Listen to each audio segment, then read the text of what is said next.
guys, it's Hannah, and today we are going to be discussing all things spoilery in the newest installment in the Shadowhunter Chronicles, Lady Midnight by Cassandra Clare.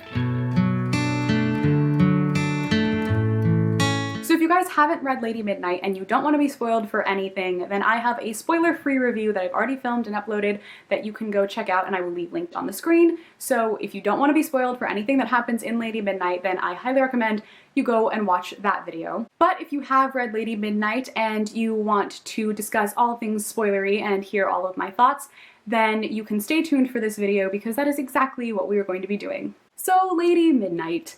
I'm going to spare you guys on the synopsis and the plot and everything because you've all already read it, so you all already know what happened, and we're just gonna dive right into all of my thoughts and feelings that I have about this book. So I've been reading the Shadowhunter books since I was in like 6th or 7th grade, so 11 or 12 years old, and I'm currently 19, so it's been a long time that I've been in this world and been reading about this world, and I've been waiting for this book to come out for 3 years. Ever since Cassandra Clare announced that she would be writing another Mortal Instruments book, another series within the same world, I was actually kind of hesitant at first because I thought that I wasn't gonna like it because she's just gonna continue on with the same world and I wanted something kind of different.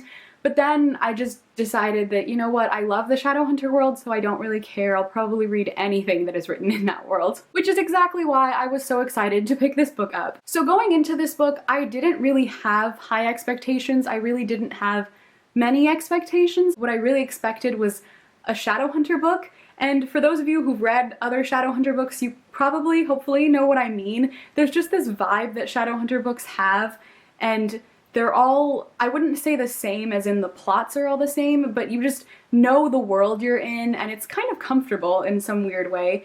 But that's pretty much what I was expecting out of this, and that is pretty much exactly what I got. So in my spoiler-free discussion, I went through a pro and con list, and that's essentially what I'm going to do in this video, except this time with all the spoilers. I'm also not going to hold this up the entire time because it's so heavy and it's killing my hand. So starting with my pros, the things that I really loved about this book. First of all, I really liked Emma. Emma was a great protagonist. I thought that she was really interesting. She was very strong without being the stereotype of strong female character. Even though she was physically strong, she was still emotionally vulnerable. She was willing to let people see that side of her and she didn't care. And even though she was a bit revenge-driven, trying to figure out who it was who killed her parents, it didn't consume her. She didn't let that consume her every waking thought and moment and decision. She was still very thoughtful of the world around her, and I really liked that about her. I thought that she was a great female character and a great protagonist. That being said, that was kind of just like the first half of the book, maybe the first 3/4 of the book, and in the last quarter she started making some decisions that, I don't know, to me were a bit out of character and just seemed kind of stupid. Like once her relationship with Julian started to develop a little bit more and she became like more entrenched in that whole romance thing, then she started making some dumb choices, like not telling Julian about the parabatai bond and why they can't be together, and deciding to go and pretend to be in love with Mark instead in order to hurt him so he falls out of love with her, and I'll get into that whole thing later, but that decision really pissed me off and to me felt kind of out of character for what we saw of Emma in the rest of the book. I also really loved the Blackthorn siblings, minus Julian, and I know a lot of people are probably gonna hate me for that because a lot of people like Julian, but personally, I don't, which I will get into that later once we go into my cons. But the rest of the Blackthorn siblings, I absolutely loved them. I thought each of them had their own personality, each of them was useful, each of them had a purpose in the story, which I thought was really special and not something that you see a lot of the time. So I was really happy about that, and I loved all of them, and I'm really excited to see how they develop and grow in the rest of the series. Another character that I absolutely loved was Christina. It was fantastic to see a POC female character who was still one of the main characters, and she was so useful and she had such an important role, and she was so supportive of Emma, and their relationship was really important to me. Christina was just really strong and really interesting, and I just loved her. I thought that she was probably one of Cassie's best written characters. I don't know if that's just me, I just absolutely thought that she was wonderful and helpful and unique, and she wasn't really like any of the other characters, but she still was productive and she was still strong and she was still vulnerable and human. She felt very, very human and very realistic compared to a lot of other characters in just all of the Shadowhunter books in general. Another character, actually another couple, that has absolutely stolen my heart is Kieran and Mark. When that whole thing was revealed, when Christina and Mark are talking outside of the Institute, and then Kieran shows up, and then Mark tells Christina to go back inside, and she comes back out and she sees the two of them making out against a tree, my jaw was on the floor because I was not expecting that, but I was so goddamn happy that it happened. It was so good. It was so good. Honestly, like, I can't explain to you what I did when that happened because my jaw was literally on the floor. Like, I closed my book and I was flipping out, and I reread the scene like 4 times because I was so excited about it. And then from that point on, I was shipping them so hard. I loved their relationship. I loved their backstory. Those like 6 pages where you got like Mark and Kieran's backstory were better than the first 290 pages of the book. Honestly, they were so perfect and they make me so happy, and I'm so devastated by their goodbye scene. That scene like tore my heart apart, but I have faith and I am really excited to see where it goes from there. So I'm really hoping that they end up together, but I'm also just really happy with what we got in this book.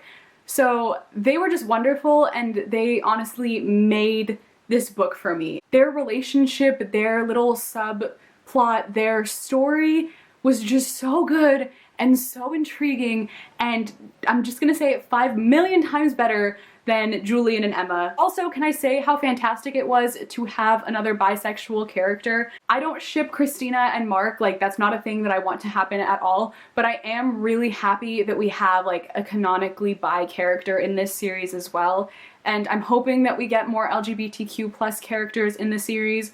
I think that we will be, if I'm not wrong. I think Cassie Clare's mentioned something about that, so hopefully we will be, but I am very happy about Mark, and I just love Mark's character in general. He's just wonderful and funny, and I love him. Another thing I absolutely loved about this book was the plot and the plot twists. I really loved how they were trying to piece together these murders, trying to figure out who it is who's performing these rituals, what is the ritual, what's the whole purpose, and then when it's revealed that this entire time it has been Malcolm, and you just feel this betrayal, especially because you first meet him in City of Heavenly Fire, and if you've read that, then you see him there and you see him as like a good character, and then suddenly in this book, like 3/4 of the way through, you suddenly find out that he's the villain that everyone has been after, and oh my god, my mind was blown.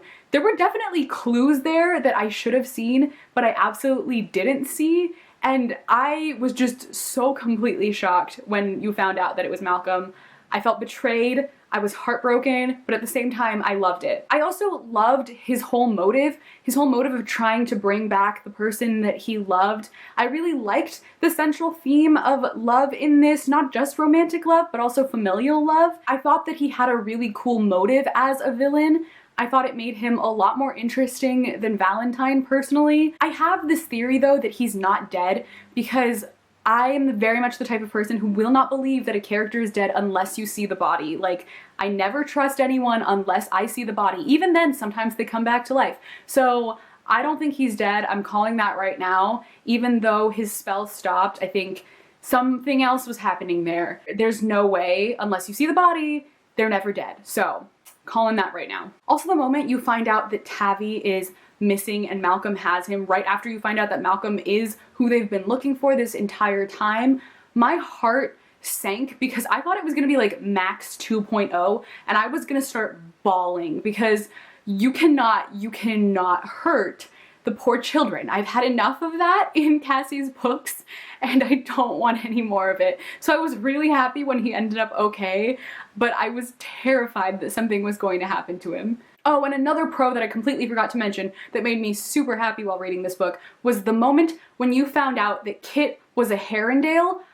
I screamed. That plot twist was so unbelievable, and I was so excited because William Herondale is probably my favorite character in all of the Shadowhunter books, next to Magnus, but oh my god, when we found out that there was another Herondale, I was so excited, and I can't wait for them to develop that more because I want more Herondales. I will always want more Herondales. So that kind of covers my main pros for this book. Like I said, it's mostly just the characters that I really enjoyed and I thought were dynamic and really interesting, and also the plot and the plot twists. I really like where the plot is going, so I am really excited to see how it develops in the other books. So that's definitely something that's keeping me reading, and probably the thing I enjoyed most from this book. So now getting into my cons with this book. I really do have more pros than cons, but it's just one con that kind of encompasses everything and really brought this book down for me, and that is the relationship between Julian and Emma. So don't get me wrong, I really like that they're exploring the romantic side of the Parabatai relationship, whether or not it's okay for them to be in love, how that all works, and I like when you find out why they can't be together and why the clade has laws against it and all that. I found that really interesting, and I thought that it was very interesting that she decided to explore that side of it because it's not something we get in any of the other books. But I would have liked it a lot more if I had liked Julian. Like I said before, I absolutely loved Emma's character, especially for the first 3/4 of the book. I thought she was really interesting, really dynamic, really strong, and just a really good female protagonist. But then once the romance with Julian started developing, both of them got significantly less interesting to me, and Julian just like plummeted, and I honestly ended up kind of hating him for the rest of the book. So I guess you could say that my problems with their romance kind of stem from my problems with Julian as a character. To me, he was extremely obsessive and extremely creepy a lot of the time, to the point where I felt uncomfortable reading about their relationship and reading some of their romantic scenes. Like at the end of the book, Emma literally tells him, "You scared me," because he was being like manipulative and like lying through his teeth to the point where she even believed him, even though she knew what he was saying was completely false. And he responds to her by saying, "You don't have to be scared of me. You're one of the only people I would never hurt." Like, I don't know about you, but that's not really reassuring to me. Like, the number of times he said something along the lines of, or the narration was something along the lines of, he didn't like the idea of Emma blank, he didn't like the idea of Emma doing this or doing that or whatever. Like, it was so controlling and really, really frustrating. Like, the good thing was that Emma was a strong female character who could stand up on her own and didn't need him at all. But the fact that he would try to control her all the time was what bothered me so much. Like, seriously, I have written down so many Julian quotes in my notes that just didn't sit well with me and really disturbed me because they were so uncomfortable and I couldn't deal with them. And I'm gonna read some of them for you now. Quote, "The thought of his big brother being naked in Emma's room didn't sit well with him, even if Emma wasn't there." Quote, "To save her, he would kill everyone else in the vicinity. He wouldn't think twice until it was over, when he's washed the blood down the drain of the sink like scarlet paint, and he would not regret it." Page 466. Another quote, "It was the sort of love few people could understand. It was total, and it was overwhelming, and it could be cruel. He would destroy a whole city if he thought that that city posed some threat to his family."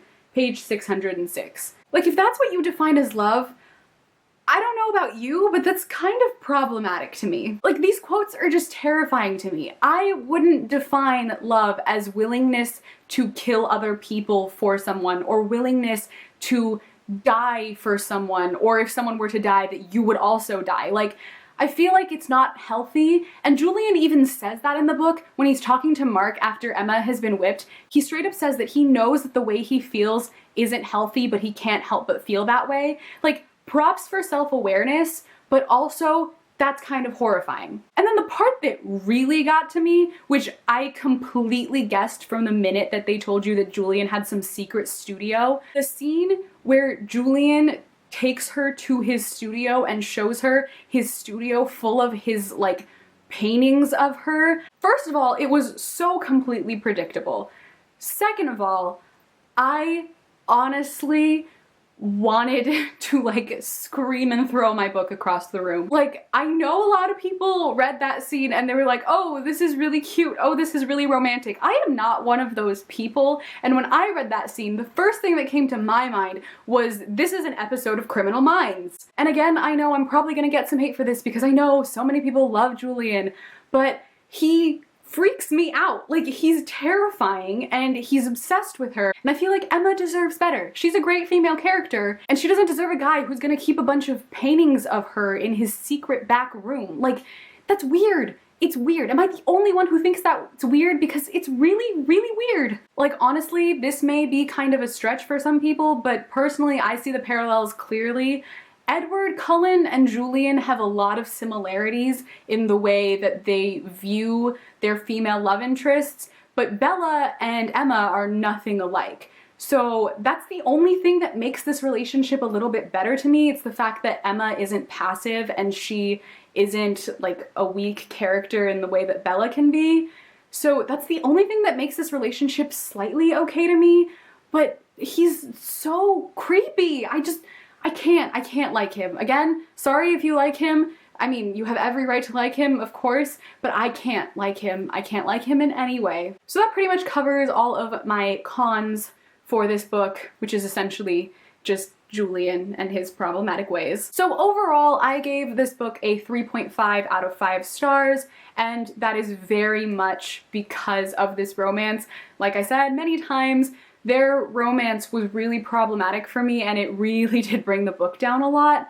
But that being said, there were still obviously things that I really loved about the book and that are definitely going to keep me reading on in the series. So that is it, guys, for pretty much all of my thoughts on Lady Midnight. There are probably several things that I forgot to mention in here that I will probably remember while I'm editing this video, but that's bound to happen because it always happens with every video I make. So let me know all of your thoughts and feelings and everything, good or bad, on Lady Midnight, either down in the comments below, or you can follow me on any of my social media, tweet me, send me an ask on Tumblr, or talk to me on Instagram, whatever, and we can just discuss all things Lady Midnight, because I have a lot of feelings and I really need people to talk to about them. Also, someone please tell me if I'm the only one who feels this way about Julian, because I feel like I can't be. I feel like there has to be someone else out there who somewhat agrees with me. Not everyone is bound to like him, and I feel kind of alone right now. But yeah, just let me know. Let me know your overall thoughts on the characters and the plot and everything. So thank you guys so much for watching this video. I hope you enjoyed, and I will see you in my next video. Bye! And I don't really want to wait until 2017 for the next one, because I had to wait 3 years for this one. So it's gonna be a long wait, but we'll make it through.